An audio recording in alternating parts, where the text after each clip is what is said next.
rencontrer. Et sachez que personne dans cette salle ne dira à l'Afrique qu'il va falloir s'industrialiser avec du gaz vert, car ils ne pourront pas vendre. Ils pourront pas vendre. Vous savez tous aussi que le monde occidental a créé un désordre, comme nous le constatons, et on ne pourra pas demander à l'Afrique de pouvoir payer pour cela. Donc, j'aimerais qu'on puisse ovationner nos panélistes. Soumaïla, parlons de ces mots sur la transition juste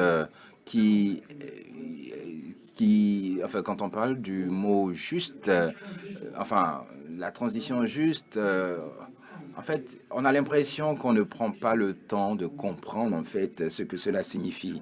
Donc, comment est-ce que nous pourrions aider les gens à comprendre cela, car il y a des efforts de communication à faire à cet effet, et il est important de savoir si l'Afrique pourra trouver des financements pour des projets gaziers. Merci beaucoup pour votre question. Je pense que ce sujet est pertinent pour tous et j'ai apprécié la manière dont vous avez présenté cela, car c'est important de comprendre le contexte de ces problématiques. La première des choses, c'est que les Africains doivent savoir que la transition n'est pas le sujet pour l'Afrique, c'est plutôt l'accès à l'énergie pour les Africains, pour la plupart des Africains.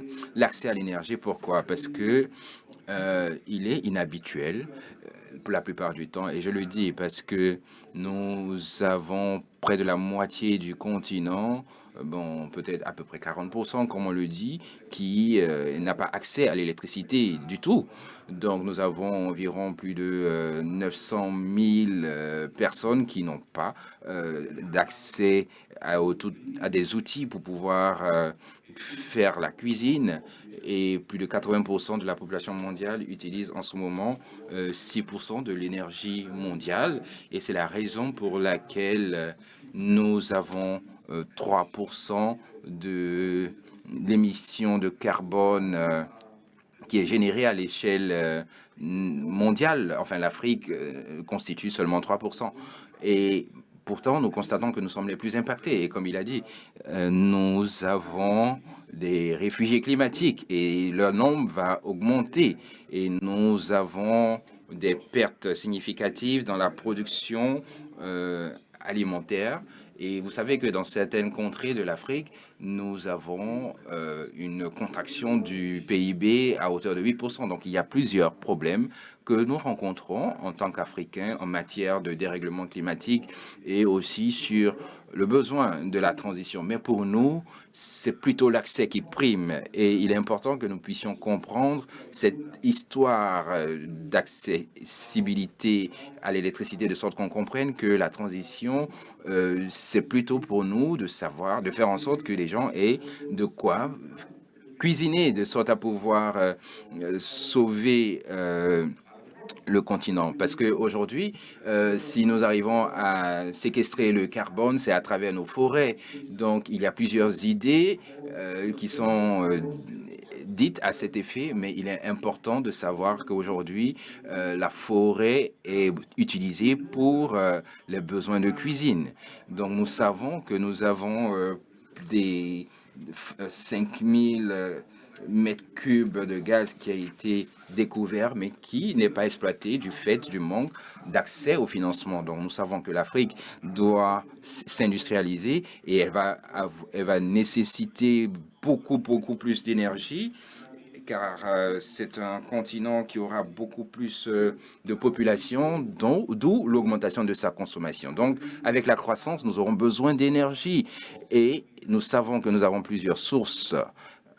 Et je le dis parce que vous savez que l'Afrique a 60% des meilleures sources solaires. Donc, nous pouvons augmenter cet accès à l'énergie. Nous avons du potentiel pour l'hydraulique et pour l'éolienne aussi.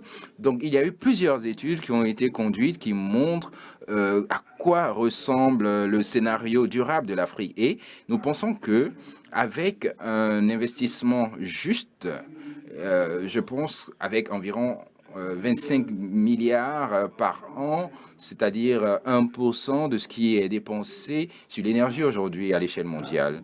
Donc cela peut donner plus d'accès à l'électricité aux Africains. Donc le concept d'une transition juste, c'est celle-là où les Africains ont accès à une énergie abordable. Et c'est cela la priorité. Et nous devons faire en sorte que les Africains aient accès à des méthodes de cuisson plus sécurisées, qu'ils aient accès à des mini-réseaux électriques et des mini-réseaux solaires, et que les Africains soient impliqués dans des activités industrielles, qu'on produise beaucoup plus de gaz africain, car nous savons que cette production additionnelle ne va pas changer le niveau des émissions. Les études prouvent que si nous produisons notre gaz naturel, nous allons augmenter les émissions, pas seulement 0,5%. Donc cela signifie que nous avons toujours des possibilités de développement, nous avons la possibilité d'industrialisation et nous devons le faire. Et ce qui est encore plus important, avec la transition au niveau du monde, on aura besoin de ces méthodes renouvelables en Afrique. Et sachez que en travaillant sur la base de l'architecture actuelle d'approvisionnement, nous devons faire en sorte que nous devons faire attention à la pollution qui pourrait être générée par le monde ou pour le monde. Donc, il est important que l'Afrique soit au cœur de cette valeur ajoutée qui se passe au niveau de toutes ces ressources comme le cobalt et autres, qui sont donc raison pour laquelle il est important que l'Afrique puisse créer l'énergie solaire nécessaire pour l'Afrique. Donc, en tant que SFI, nous faisons en sorte de faire avancer les choses comme il se doit, et nous faisons en sorte de créer plusieurs usines pour le manganèse. Nous sommes sur plusieurs projets qui vont ajouter de la valeur au continent, pour le continent, de sorte à avoir les ressources nécessaires et l'énergie qu'il faut pour cette transition. Merci. Écoutez, il y a une pression croissante sur les producteurs de pétrole pour qu'ils arrêtent de pomper en fait ce pétrole pour le financement de projets gaziers. Donc, je pense que ils ont été tous obligés d'arrêter, et cela nécessite qu'il faut remplacer cette source d'énergie. Mais on a l'impression aussi que nous mettons la charrue avant les bœufs, et il est important de faire en sorte de mettre à la disposition de tous ce gaz et ce pétrole qui reste accessible à tous. Donc, selon vous, comment est-ce que vous envisagez ce problème? Est-ce que vous pensez que cela va créer une pression sur le continent? Et là, moi, je dirais non tout de suite, mais pourquoi? Vous savez, à un moment donné, le combustibles fossiles seront totalement hors du marché. Et aujourd'hui, nous faisons en sorte de réduire l'investissement dans le pétrole et le gaz. Donc, la combinaison de tout cela et aussi de la crise russo-ukrainienne a mis à mal le monde.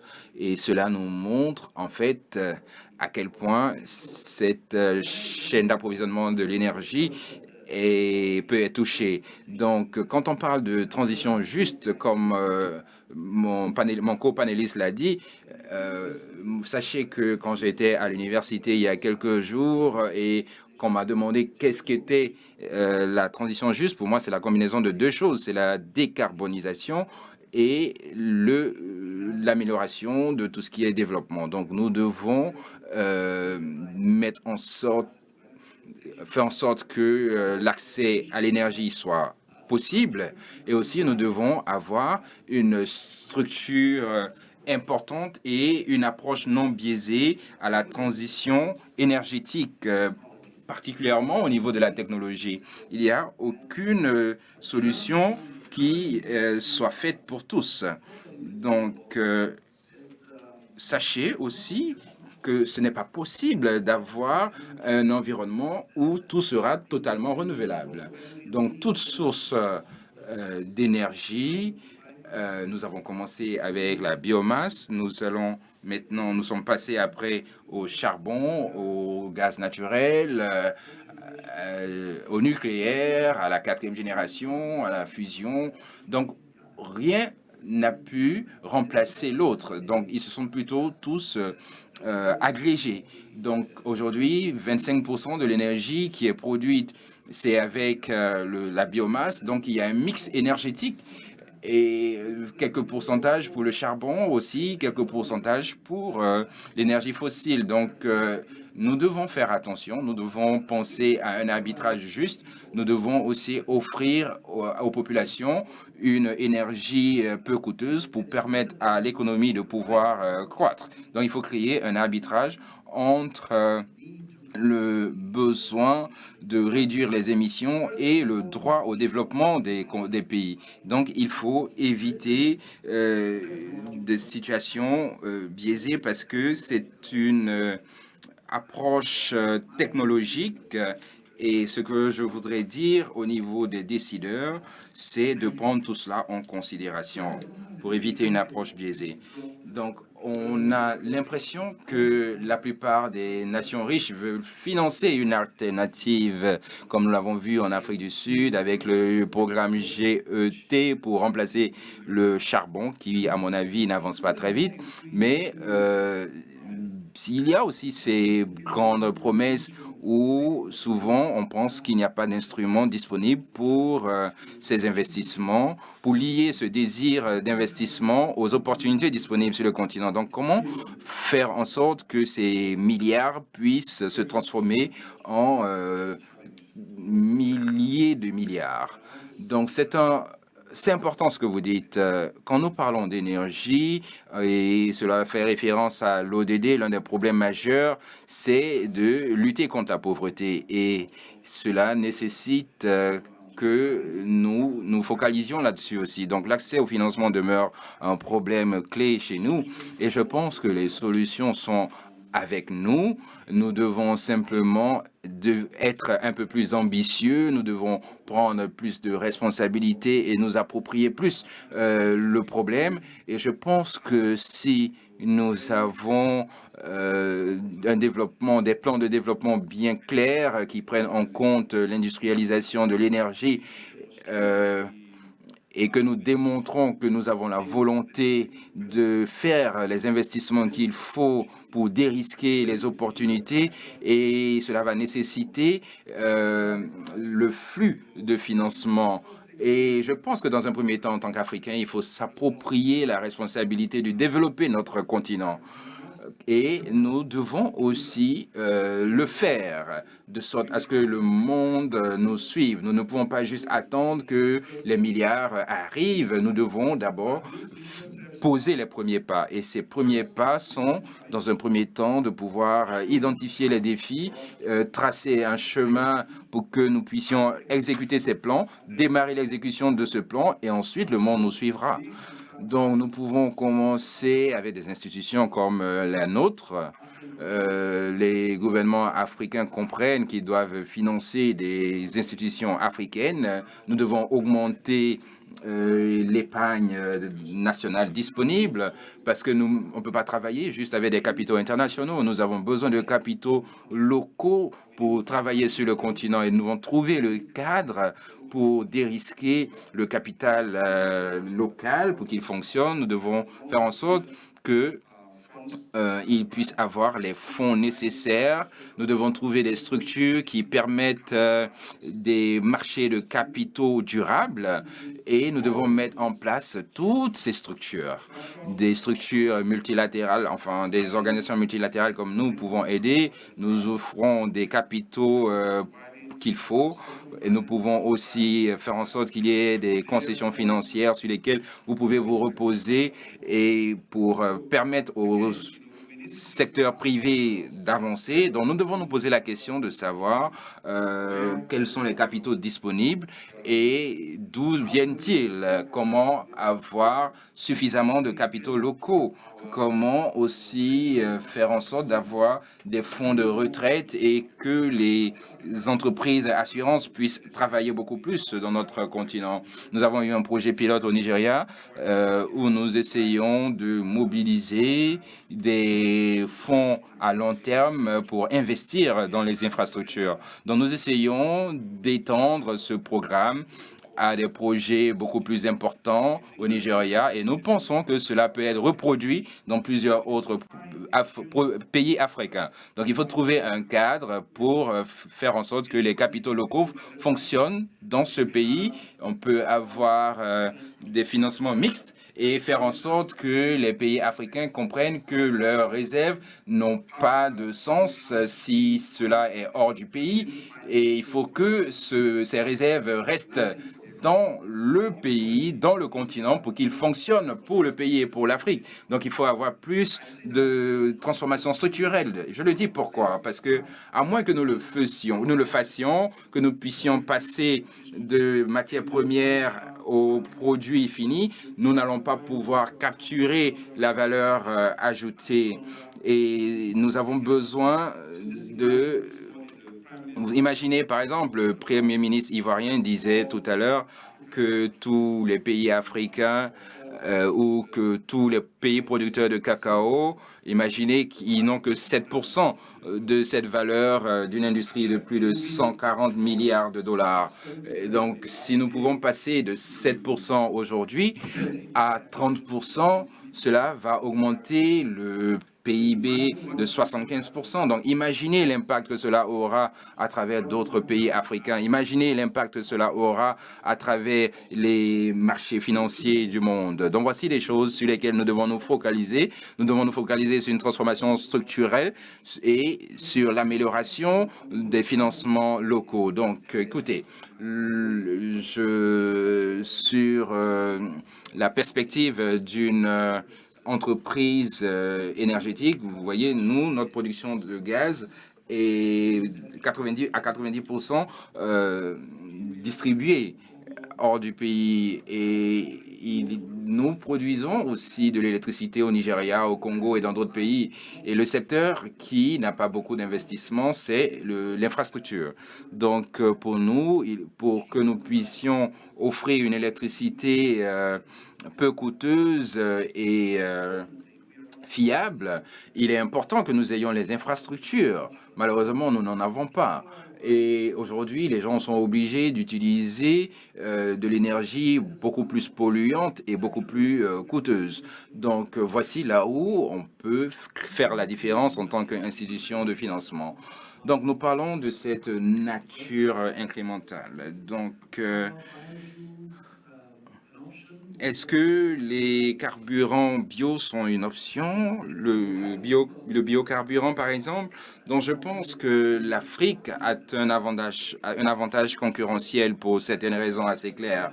Donc, il y a suffisamment de terre, il y a le soleil, il y a les conditions de la production. Et dans un premier temps, il faut donc développer l'agriculture pour l'alimentation, parce que l'agriculture développée pour le biocarburant, à mon avis, cela va dégrader certaines terres qui ne pourront pas être utilisées pour l'agriculture. Donc, il faut améliorer la qualité de ce sol. Et donc, il y a un potentiel important. Donc, en tant qu'entreprise, nous avons des cibles assez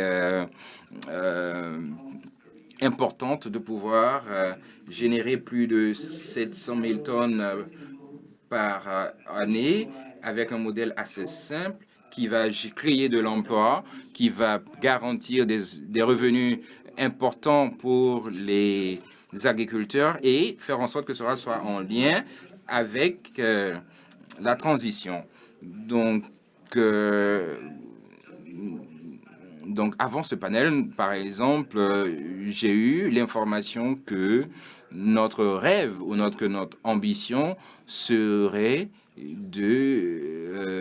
d'avoir plusieurs vols qui puissent être effectués en utilisant le biocarburant. Donc, pour moi, je pense que tout cela se fait et pour améliorer la chaîne de valeur agricole. Par exemple, avant, nous utilisions les, les, les, les déchets pour pouvoir produire de l'huile végétale qui est ensuite envoyée dans nos raffineries de biocarburant afin de pouvoir créer du biocarburant. Donc cela a été fait pour pouvoir décarboniser ces différents secteurs de transportation comme les gros camions. Et cela n'aurait pas été possible à court ou à moyen terme sans les ressources énergétiques. Donc, pour répondre à votre question, oui, il y a des opportunités et aussi cela va nécessiter beaucoup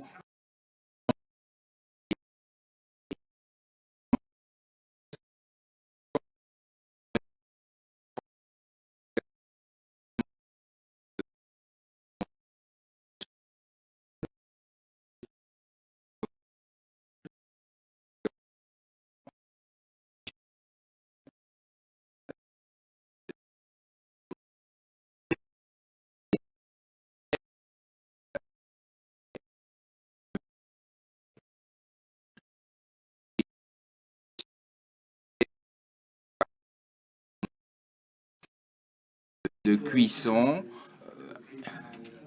Donc, il y a un levier important en Afrique. Donc, comment faire pour que les choses avancent et à quoi ressemblera l'industrialisation en Afrique sur ce point?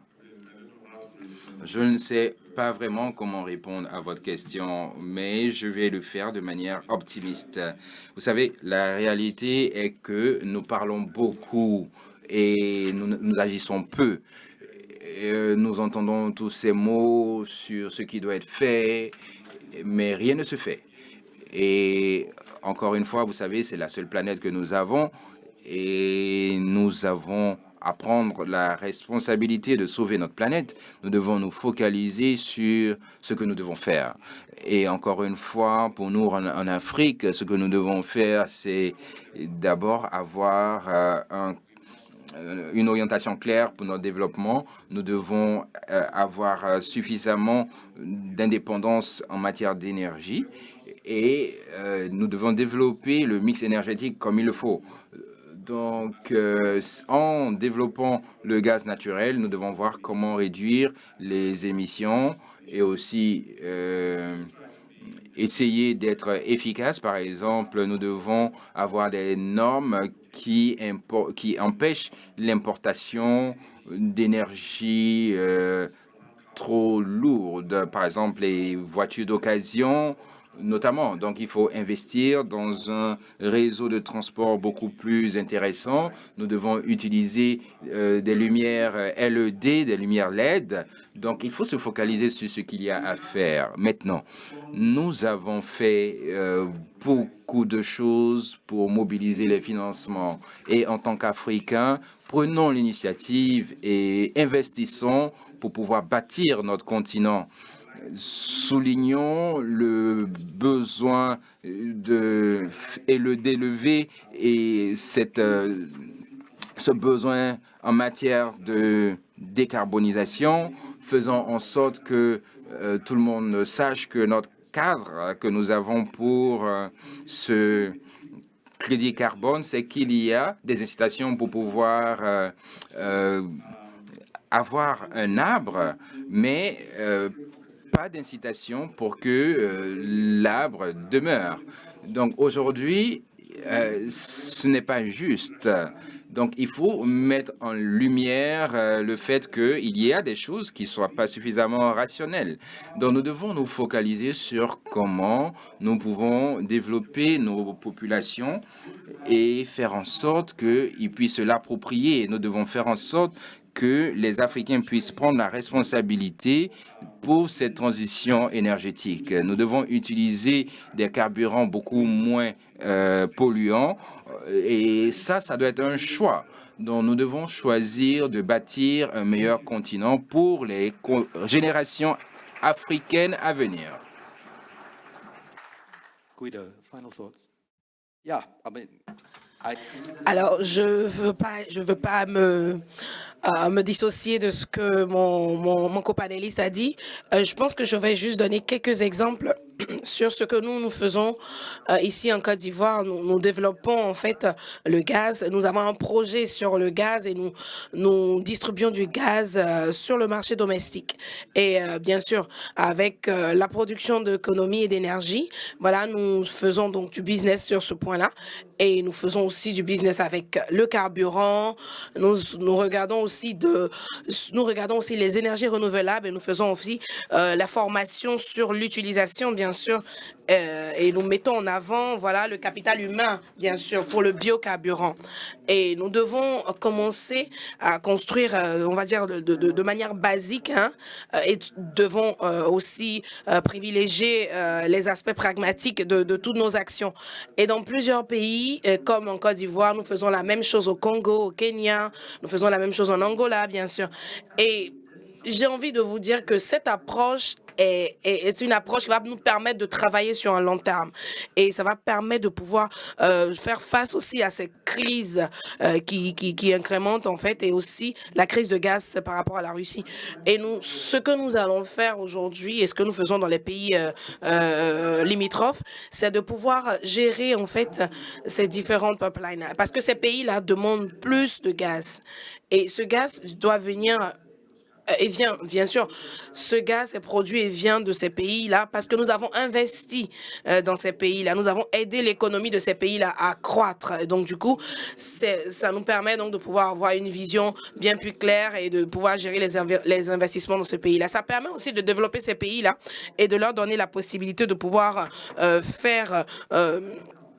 une implémentation par rapport à leur énergie et de donner plus de force à leurs compagnies qui produisent d'énergie et à leur propre production d'énergie, bien sûr. Ce que nous essayons de développer en premier, c'est donc le marché domestique et de pouvoir donner accès aux populations à une énergie propre et faire une transition claire et moins contentieuse, en fait, avec les populations.